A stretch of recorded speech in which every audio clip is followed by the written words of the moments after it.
We're snorting cap rates and shooting up cash flow here at Deal Junkies.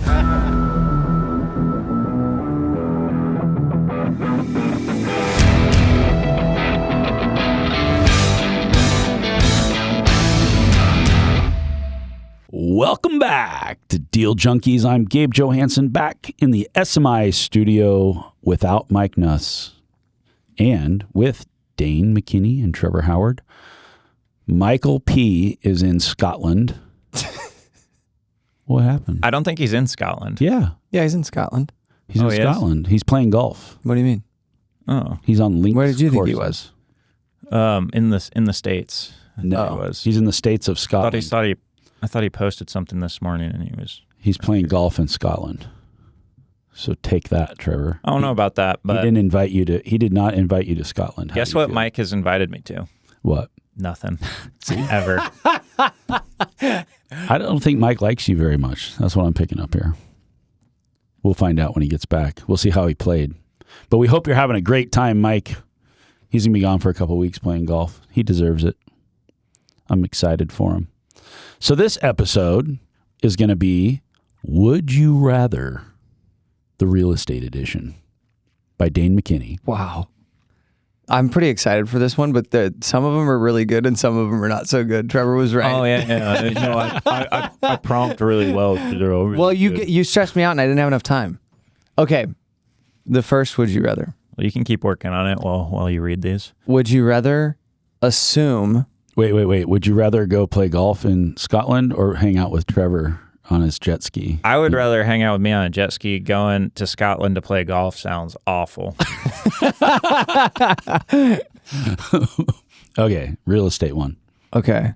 Would you rather assume a 3.2% loan on a 4.5 cap or buy the identical property next door at a 6.5 cap on today's debt? The 6.5 cap.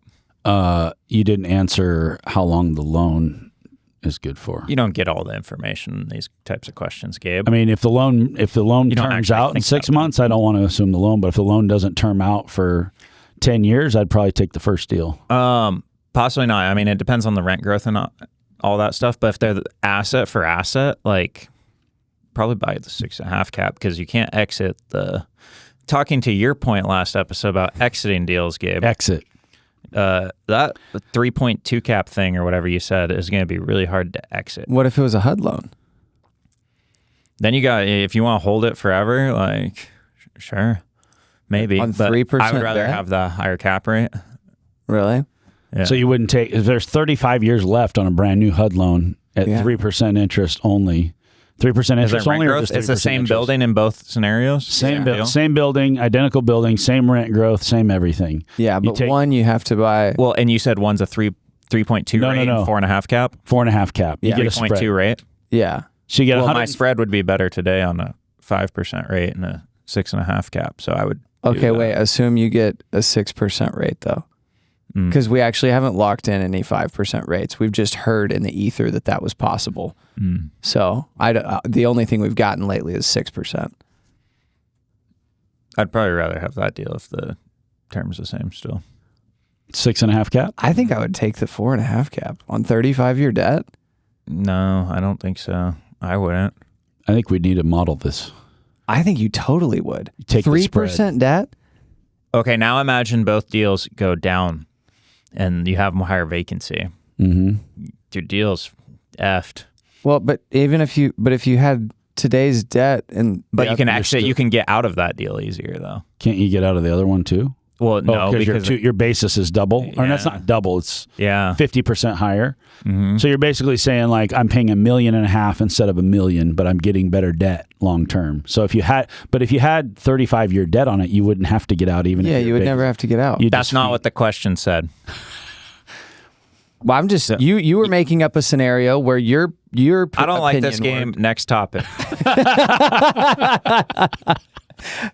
Okay. So what was your answer, Dane? You would. Oh, I think I'd totally take the 3.2% loan if it was on a HUD loan. If it were, yeah, if it turned out a long time from now. Yeah, you got to make it.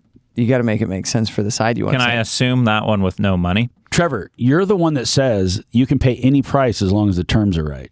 You can't. Which means that. But you didn't give me all the details. Well, then we gave them to you, and you said you'd still you're take just the like 6.5 you're just giving me the details to make me change my mind. So of your imaginary question with your imaginary details. But your then answer, you didn't take it. You should have changed your answer. You should have changed your answer to I'll take the 3-2, but it can't term out for a certain number of years. I will take them both.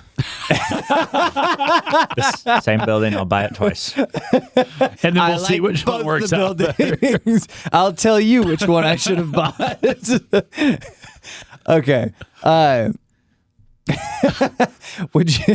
Would you rather your GC ghost you at 90% complete or finish on time and on budget with all of the outlets installed upside down, the toilets installed poorly, and the doors hung backwards? Oh, in both these scenarios, we'd be really mad at Mark. This would ruin our partnership. Well, I feel like 90% would be way worse. If your GC just left, yeah, because it's going to take a while to find the next one. Now you're paying a really high interest rate versus the time to go flip some outlets. Well, if everything's if the project's done and you got a GC, you just go tell them to fix it all, right? Yeah. Yeah. I mean, if they disappeared on you and wouldn't come back and fix it, that's a different problem. But if you've got a GC on board that's going to come back and fix the problems that they have. I'm saying if he installed your toilets wrong and your outlets upside down, the rest of your building's probably pretty messed up. But also, if he ghosted you, it's probably because he messed up your building pretty bad. And That's true. That's true. Because normally they don't get payment till... it could be 90% and like way under budget and in really good shape. I think you should have prompted this better, these questions. That's the whole point of Would You Rather is you have to create the scenario, Trevor. This game, no fun. Would you rather inherit a tenant running an unlicensed daycare or one with an emotional support 9-foot python that keeps getting out? Oh, the python for sure. That'd be sick. 9-foot python. I've got a snake story. Oh, tell us. So, bought a project in Yamhill County, and it was a value add, and we had a lot of tenants there that probably needed to be gone. And so we took possession of a unit. Actually, it was a skip, and we were trying to take possession. We finally got possession, and we went to go open the door, and the key wouldn't work. So switch the locks. They said, Gabe, jump through the window. And so I was able to jimmy the window open, and I opened the window, and a bunch of flies start coming out of the unit. So I climbed through the window, and the first thing I see is a 50-gallon tropical fish tank with a whole bunch of dead fish in the fish tank. Like they just skipped, left the fish. I'm like, this is awful, and there's flies everywhere. I go out to the backyard, and there are 10 cages lined up around the backyard that all have dead rabbits inside the cages. So they have rabbits in the backyard that they left to just die, sadly, in their cages. Does PETA go after these people? Now they will, now that they hear this episode. It was our tenant. It wasn't me. So I was like, I'm out of here. And this is a 2-story townhouse unit. So they had already brought in a 40-yard dumpster or whatever out front, and we had our teams there, and everybody's, we're going to go in and we're going to demo this unit. And so I walked out the front door and I said, guys, I'm not doing this anymore. Somebody else has to go in there. Like, this place is awful. Like, I mean, that dead animals is one thing, but the whole place is just awful. And so we had a new kid on our team. It was literally his first day on the job. He was 18 years old. That's how it goes for everyone's first day, dude. He's 18 years old, and I'm like, now it's your turn. You got to go upstairs and see if there's any dead bodies. And so he opens the front door, because I opened it from the inside. So now it's unlocked. We open the front door. He goes inside. I think his name was Calvin, actually. Poor Calvin. I feel sorry for him. He starts to walk up the stairs. He's about halfway up the stairs, and this giant snake comes slithering down the stairs, out the front door, past all of us, through the parking lot. I mean, this thing was... No way. I don't know if it was 9 feet, but this was not like a little guard. This was like a yellow one? Yellow and white? Well, let's just say this. There's a reason they had rabbits in the backyard. Yeah, like This was a feeding snake. whole This was a snake that could eat a rabbit. That's how big it was. And Calvin screamed like a little girl, and he came running outside. That might have been the last day he ever worked in property management, but we ended up, we have that story to tell. I'd never seen a snake, and the snake got loose and like into. Yeah, we're in the neighborhood. We were next to like a little gully type area with trees and all this stuff, and the snake just took off, and now the snake lives somewhere in Yamhill County. Now there's a snake infestation. There's a giant snake somewhere just cruising around. So keep your dogs on a leash. Then you guys never caught it. No, it was dude. They move pretty fast. I couldn't believe how fast the thing moved. Okay, what's your next would you rather? I'm trying to read through these things. They're brutal. This is harder than I thought it would be. Trevor, how many would you rathers did you put together? Are you kidding me right now? I assign you for one episode to come up with topics. You told me 5 minutes ago. Partway through the episode, you're like, this ain't going to work. No, I think it'll still work. You just aren't having fun with them. No, I'm having a great time. Okay. I'm having fun. Okay. You're in a 2009 style buying window, the best of your career. 2009? It's right now. Yeah. What's so maybe good about that? maybe 2011. Oh, perfect. That was probably perfect. the bottom. This is what we relate to now. 11 would be better. Okay. 2011, the best of your career. It opens the same year your first child is born. Go full throttle for 36 months and build what funds every generation of your family, accepting you'll be half present for years you never get back, or work at half speed, be home, and spend the next 2 decades managing around the deals you watched other people buy. Those are both terrible options. That's what isn't that what this game is all about? I would do neither of these. I've been thinking a lot about this. I just built my life resume, and then I've been trying to... A life resume. Yeah, do you know who Jesse Itzler is? Yep. Yeah, he has this idea of you create your life resume, and it's kind of like a vivid vision or like writing down your goals. You have these buckets of life, like financial, friends, faith, whatever yours are, right? You got I have 7 buckets on mine, personal. And then you're writing out what are you trying to do in each of these things? Mm-hmm. So I did this, and I was like, okay, here's the most 2 or 3, 4 things in each that I want to do. Adventure, I want to go run up Mount Washington and then run over to Three Fingered Jack and run up that, then run up Mount Hoodoo. Okay. And I want bike and Hoodoo, whatever. Then Rainier. And then St. Helens. Yeah. Which mountains? Everest? You want to go run up Everest? And I want bike pack Italy. So you have all these things, and then I was put my calendar into Claude because I was like, I can't fit all these things I want to do and fit all these new things. I forgot where I was going based on your question, but this is about should you take care of your family for a few years? Oh, I think you can do both. And back off the gas, or should you just go all in, let your wife take care of the kids for a few years and build something big? This says you can't do both. I haven't read that yet, but I think you can do both because as I was going through Claude and planning all this stuff out, and I realized how inefficient my day was, but how I could transform it to make it better. I was like, I can fit everything I want to do and still have spare time left. And I got a big list of stuff I'm doing throughout the day. But what I was doing right now, I was not working enough. So I was doing that option of that one. So I guess I would pick that one of the own less and be, whatever that was. So you would do less deals. No. Well, that's what based on my calendar and how I allocated my time currently. You'd raise your kids. But now how I would do it is I would do it all. And not raise your kid. No, I would do it all. He would raise his kid and do all the deals.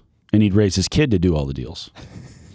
How would you have time to raise your kid if you were doing all the deals? Well, if you look at my Claude calendar, you could see. My Claude calendar? Yeah. How is your time allocated? Now? Well, how would it be allocated when you had your baby? Well, I haven't the baby wasn't the next step in my personal steps. I have to find a wife first, so I don't know. Oh, you have a Willie though. Yeah, that takes a lot of time. That was messing up my schedule. You gotta have a Willie before you can have kids. My dog Willie. That was your dog's Willie. Nope, you can't use your dog's Willie. That was Trevor's. How is Willie? Dude, he's crazy. He just got fixed, so he doesn't go to exercise. Oh, and he's insane. So he's not going to have any kids then. No. Okay. No, he's insane right now. He didn't like it. Well, he just has all this pent up energy because we were running like 10 miles and doing all these activities. And then he has 10 days of he can't. No activity. Like he can go outside and we walk for like 5 or 10 minutes and that's it. Do you just put him on drugs or what? For the first couple days, you have pain meds. And then after that. So he's just raring to go and he can't? Yeah. Oh, man. I can't wait till Trevor has kids. Me too. Somebody marry Trevor so he can have kids, please. Yeah, because then we're going to buy all the deals because he's going to have more time. He's going to have more according time. to his clock Once he has the calendar. wife and kids, he'll have more time. Apparently, he's got it structured to where the wife and kids will make it so he has more time. Everyone tells you once you have kids, you make more money. Yeah, it's true. Different mindset. Jesse told me it's true. You might not get to jet ski as much, though. Is that worth it to you? Why not? Why would I not jet ski as much? You'd have to. It's in my backyard and it takes like 30 minutes. I don't see why I couldn't. You gonna take your kid on the jet ski? Like I take my dog on the jet ski. when it's like a week old, you're just gonna strap the car seat to it or what? I don't know. I haven't thought about this yet. I know my dog can go on the jet ski, so kids can probably go on jet ski. Yeah. Your dog's pretty tough, though. He just can't swim. Yeah, not yet. I took my grandson on the jet ski. Your Yeah, jet there ski. you go. But So did I. he's 9 years old though, so it's a little different. There's a period of life when you talk about this first 3 years. 36 months. You don't understand what's coming when you have a kid for the first 3 years. I think it's easier than a dog because a dog can run at like 30 miles an hour. It can't run at I think 30 a lot of miles our an hour. listeners would disagree with you that have kids, That's including can you myself. Clip that? Can you clip that so we can show it to him in like 3 years, Carson? 4 years? Hopefully 2. Okay, next one. I actually kind of like this one. What was Gabe's answer? Oh, what was your answer? I Didn't answer it either. I've had kids. Yeah, so he actually answered it. Yeah. How did you do it? I wasn't out buying deals. I'll tell you that much. You were taking care of the kids? I was trying to find a way to bring home a paycheck so I could feed my kids. And then you spent a lot You of should have time put it with in your Claude kids? and you could have done both. I waited till my kids were grown for my real estate career. So I did it. You did it before you had families. I did it afterwards. Trevor's going to do it right when he has a kid. I actually really look up to the people that are out there. I was watching a thing about one of our guys that we're friends with was posting something how they do like a fatherhood. Is he from Seattle and Oakland? Yeah, fatherhood CEO summit or something where it's like people who are leaders that are also the head of household, like they're raising families and building business and how to do it at the same time. I think it's incredibly awesome. Like, I mean, to do either one of those things is like a lifetime achievement. You know, Sarah Blakely was led the household, like cooked dinner, took all the kids to soccer practice and all this stuff, and also ran a multi-billion-dollar company. She was also running Spanx. I love it. Do you have a pair of Spanx? I need some though. It's getting a little loose. Hit 50. You gotta get some Spanx on. I want the Kardashian ones that make your butt look bigger. Those aren't real? I don't know. Oh. I thought it was the underwear they wear. Huh. I don't know. I don't know enough about underwear. My I guess. algorithm's different than yours. I haven't seen it. I haven't seen it since I was in high school. Do you even know what Spanx are? Because of Sarah Blakely, yeah. Oh. You do know what they are? So do you own a pair of Spanx? No. Well, I don't really know what they are, but I know it's a thing that made her a lot of money.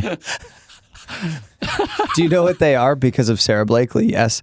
Well, No, kind of. I don't. I loosely. They're really tight underwear that make you look better underneath your clothes. Cool. You need a pair of those for your sweats. Get a pair for Willie too. My vote is I would take care of my kids. Family first. Yeah. Yeah. I wouldn't do all the deals. I can't redo the kids. That's a good answer, Dane. I can't For redo the somebody kid who's probably closer to having a family than Trevor. Well, you better start doing some more deals quickly then. yeah. Hurry up, Dane. Gabe in the last episode said we didn't need to do any more deals. Then he learned about your answer here, and then he's going to have less money based on your answer. I don't got any kids to raise now. Is that okay, Gabe? I'm okay. Okay. The next one. You're in a D+ corridor at a 7.5% yield on cost, 200 basis points of spread. But you've got a really tight buyer pool, like nobody's buying the thing. Or you're in an A+, but you're at a 5.75, 25 basis points of spread. But you can sell it whenever you want to whoever. because it's a very good place to have assets. I would take the 5.75.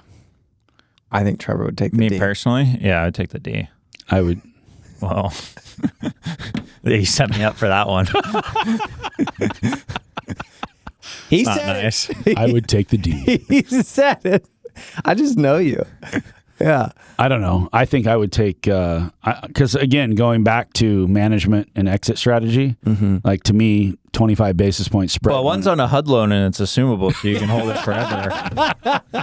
So that's the D plus this corridor. is counteractive to what you said about your first deal, but Well, you can make up whatever. Does your deal have HUD debt? my answer then is I buy them both. Sure, can I buy them? Trevor, would you rather? Would you rather?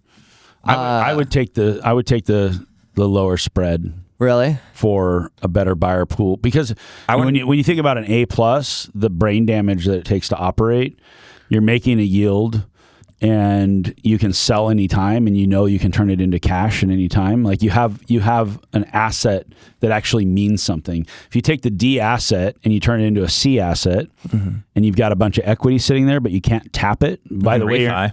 maybe in a D plus, it's gonna be a lot harder to refi or get the terms or rates that you want than you would get in an A plus asset. Like I think ultimately that you make more money. Is this in Oregon? Because then maybe the A plus, because then you have rate control. So then if it grows faster, is there an A plus? Is there an A plus corridor in Oregon? I'd consider where I live A plus. I almost said our address. That would have been psychotic. I think Dane's I think answer. I'd probably go with the worst location as well. The bad location. Well, actually, Gabe, you're a liar, because based on your past history of your actions, you would choose the D asset. Because when I was at a place where you guys are at, starting my portfolio, you have to build something. Well, You can't we're in the build it same on A company, plus. so hopefully we're trying to do the same thing still. He is in our portfolio. Well, we're doing more. We're shooting for an A right now. I would say. Yeah, but that's different because you're building it. I would And still, the yield on cost is. I would be like Trevor. I'd buy both.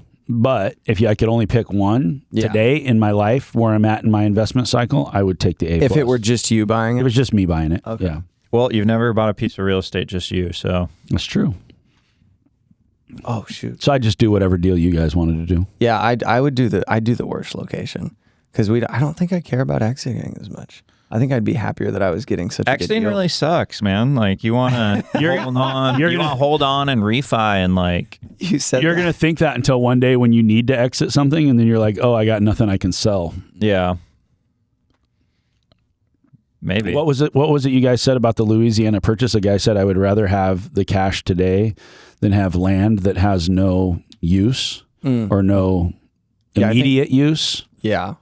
So what you're talking about is delayed gratification. Would I rather have, basically you're saying like, would I rather have $5 million in equity that I don't know if I'll be able to touch, except somewhere over the next 20 years while I hold it, there might be a window in there where I get to get it? Or would I rather have $500,000 equity that I know I can grab anytime? I have That's really kind of good the way delayed to- gratification though. So You do. But one day you're going to need that money. I'm gonna live forever, dude. Oh, I know you are. And that's why you're going to need the money. And then what are you going to do to get the money if you But can't it's refi cash it? flowing. Well, is Way it? higher. Is it? Well, I I mean, think it based would on have those to be. numbers, he Yeah. told me it is. Well, at some point though, you get 50%. You're in a D plus location. Like you get 3 drive-by shootings in 1 week and half your tenant base moves out. And then what? Now, are you cash flowing? Because now I you're would sitting hire on- security prior. It's part of my expense load in what he talked about. I mean, we have. For just making stuff up. I manage properties that are like this that have had this story. They're in a D. Oh, we own location. one together with 2 Yeah, that I wouldn't call that a D. Well, maybe it is. Yeah, it is. It's like But the difference being is like there are projects, very, very large projects who have had a mass exodus of people because of the crime or homelessness or whatever that's going on in their neighborhood. And now you have something that you were going to sit on forever. And when it was throwing you a check every month, you loved it. And then when it started costing you a check every month, there's only so many months you go before you're burned out on it. And you're like, I don't like this anymore. But if it's like 20 years later, the difference in what you owe and whatnot, you're pretty good. Yeah, you'd probably be all right as long as you can hang on.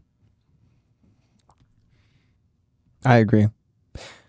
Would you rather every tenant pay on time, but call your personal cell No, other option.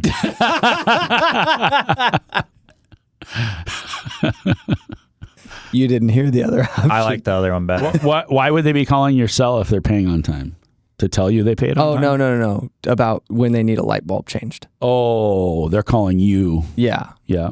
Customer service. I don't know. I think it's just light bulbs. Maybe everything else. You don't like changing light bulbs, Trevor? I feel like that's not that bad. Everybody pays on time. Okay, what's the other one? Or You can have 1,000. You can change 1,000 light bulbs.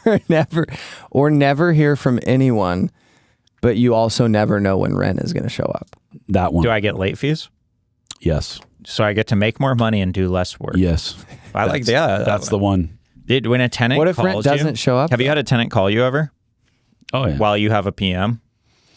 Yeah, I think I get emails and texts and stuff sometimes. We had on a property we have, it was heavy renovation. There was a crazy guy living next door, and then he went and found my number, and he kept calling me. Why was he crazy? So they were fixing the roof or whatever, and he's telling me like, you guys are parked in front of my door and I'm locked in my house. And I'm like, oh, that's not good. Like, yeah, you can fix that for you. I called PM and no, like, that's not going on. They're like, this neighbor keeps throwing beer bottles at the workers on top of the roof. And he was literally just insane. And he was calling me. And then I just eventually I was like, I'm calling the police and they can talk to you. But he was sending me some crazy stuff. Yeah. So I would rather not have tenants contact me. Okay. On the same note, would you rather take one JV check that funds the whole stack, but takes 50% in decision rights? Or would you rather have 50 LPs, but you own 70% of the deal and they text you individually each quarter? But you're the one they're texting. Oh, me? Yeah. Don't, because I know what you're about to say. I was going to say, is, they're going to text Dane. Yeah, I'll pick that. They would just text Dane. I don't have to go raise it. You said in the first one, the JV partner has control? Yeah, major decision rights. I guess it would depend on the partner.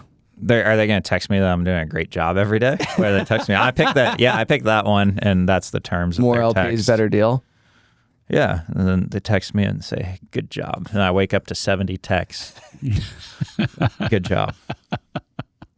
What if they're like bad texts? Or they're just a bunch of like random questions. How's the Yeah. deal? How's the deal going? I have a filter on my How many phone. vacant units do we have? Yeah. Yeah, my phone's filtered so no one can contact me that I don't want to. So I would just turn that feature on. Is that why you never text back? That's why Trevor is not in charge of investor relations.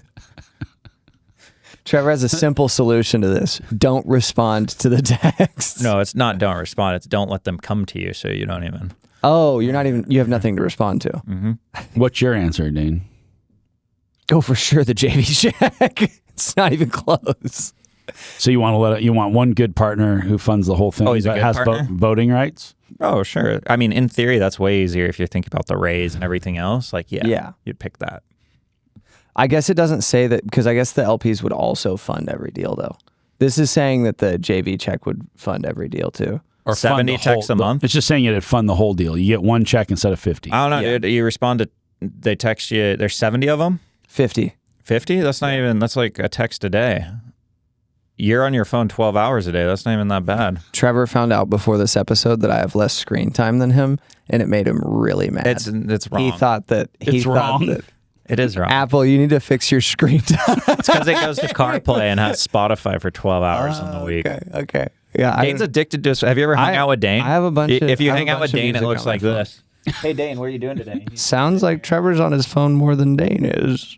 Little defensive. Do you know how many over people there, bring it big up guy. too? How many? Little defensive. Everyone that hangs out with Dane.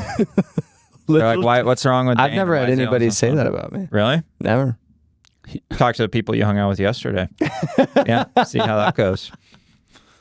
I've never heard it. They don't wanna I've said hurt that your about you a feelings. lot. Actually, everybody that I know says that about you. No, because I asked them. They say Trevor's on his phone all the time. All right.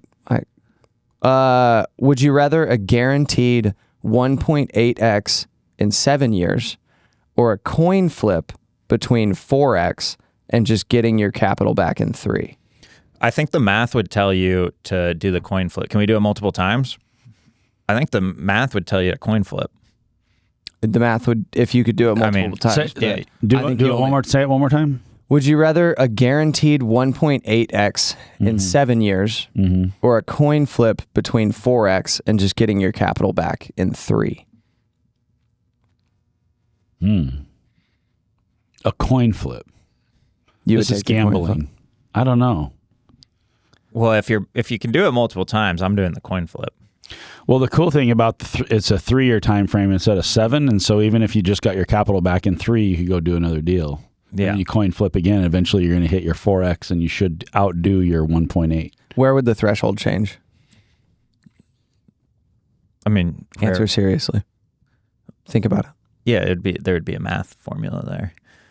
What is it? Well, I mean, it'd be slightly under, like 50%. You get 4x, so you're doing an average of 2x in 3 years. So wherever that time frame shifts. So it'd only be slightly better. Actually, it'd be slightly worse because if you're averaging 2x over 6 years, that'd be your 4x. Oh, I see what you're saying. 2x 3 years over 3 years, but then you recycle it again. So I think you'd still hit 4x instead of 1.8. Bad question. Next one. Well, I actually altered it, and so that probably made it a bad question. Claude might have known better than me. Would you rather make a capital call on your best deal or sell your worst deal at a 20% loss and send that LP email? You have to send it. If our best deal is requiring a capital call, oh man, we should stop buying deals.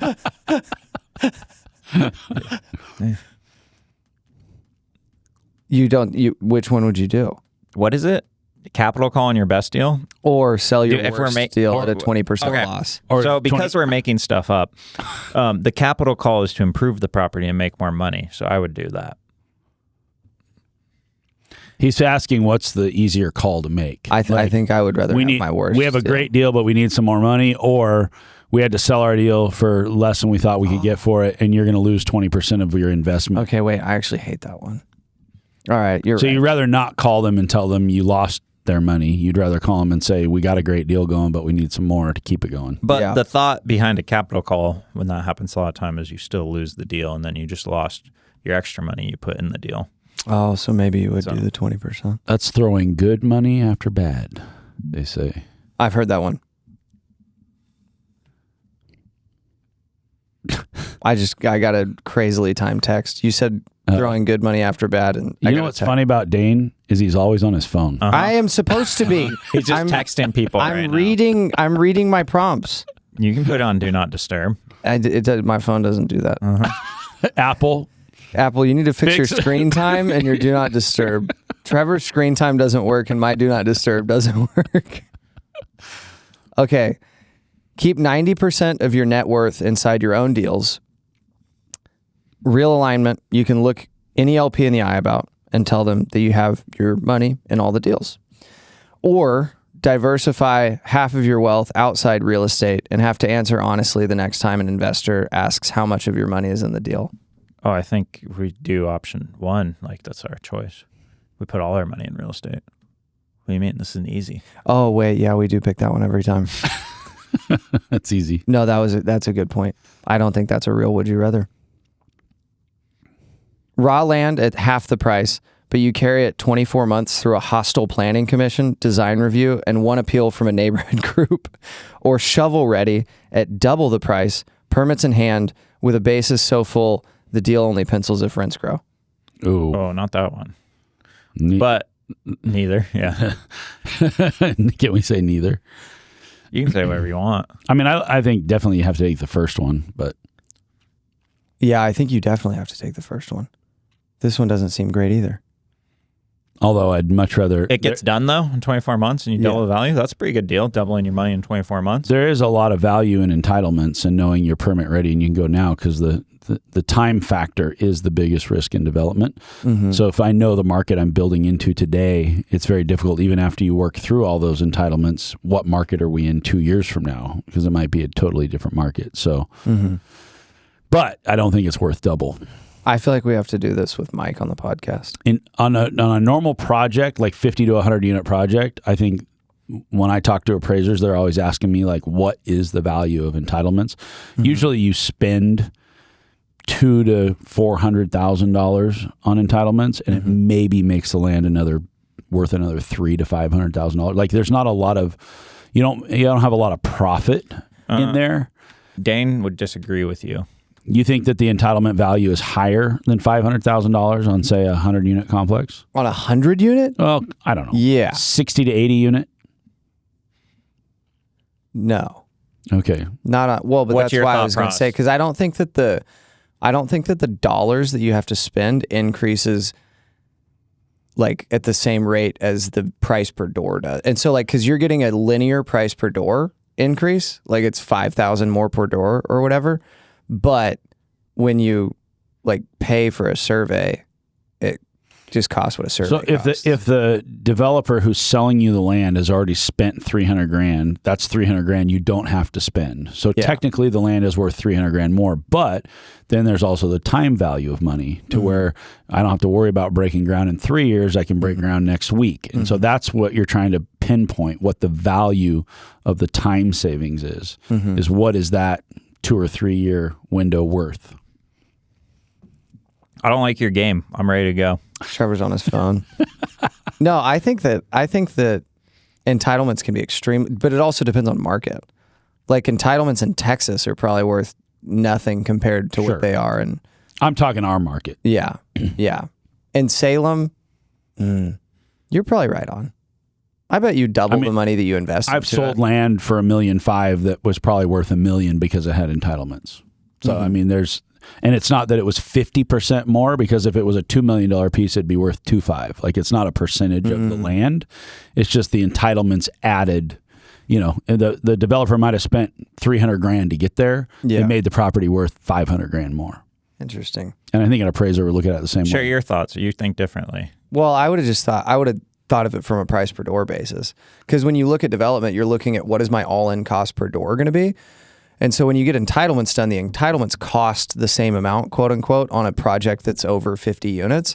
But a 50-unit project versus a 250-unit project but that's what I'm saying is it's not a flat it's a per door basis. Because I'm looking and I'm saying, okay, if my rents are going to be the same on a 50 unit as a 250 unit, and it's going to cost me $300,000 on both to entitle them, but my like price per door for a 250 unit is still going to be $20,000 per door for a 250 and $20,000 per door for a 50 unit. And so the $300,000 that I spent gets diluted massively by the additional 250 or 200 units that have a $5,000 increase per door. Because you're looking at it at a per door basis when you look at dirt. And so like an additional 200 doors at $5,000 per unit is $2 million. No, is $1 million. So are those entitlements then worth more or less? As a percentage, you're saying it's less on a bigger project and more on a smaller project. No, I think as a percentage it would be higher on a bigger project. Higher. Yeah. As a percentage of the project or as a percentage of the total cost of land? It's a lower percentage of cost, higher percentage of value driven from it. Okay. Yeah. Yeah. So so let's just say we own two pieces, and one of them you can put 50 doors on, and one of them you can put 250 on. Yeah. And we go and we get them entitled, and it costs us $300,000 on both projects. Yeah. To get entitlements on both. How much increase is the land worth on each one of those projects? On the 50 unit, it would still probably be, well, in reality, you're probably going from $10,000 to like $18,000 per door. Okay. And so on the 50 unit. So that's your $300,000? So on the 50 unit, it would be a $400,000 increase. So it's roughly 1-to-1. It's maybe a little bit more. Yeah. We spent $300,000. Maybe we made it worth another $350,000 or $400,000. Like we're just going to get our money back. We're not going to really be like, oh, we entitled this thing and now it's worth a whole bunch of. Well, you just entitled a 70 unit, or your partner did that sold it to you or whatever, didn't they? What's the difference in value they got? They got like $1 million. It wasn't valued before entitlements though, so I don't know. Yeah. But that land entitled. Well, what'd they buy it for? That was the value. Well, it was sitting Part under of a deal. a project that we already owned. Yeah. So it's tough. Free. It was free. Yeah. I mean, sounds like a good deal. Yeah. I mean, the land itself was probably realistically, if you were just to look at assessment value, it was probably a few $100,000, $300,000, $400,000, $500,000. I don't know. Like you got to go knock the building down. You got a little lot, whatever. By the time it was all said and done, it was worth like $2 2.5, 2.6 or something like that because it had entitlements, but it was because of what it was entitled for. Yeah.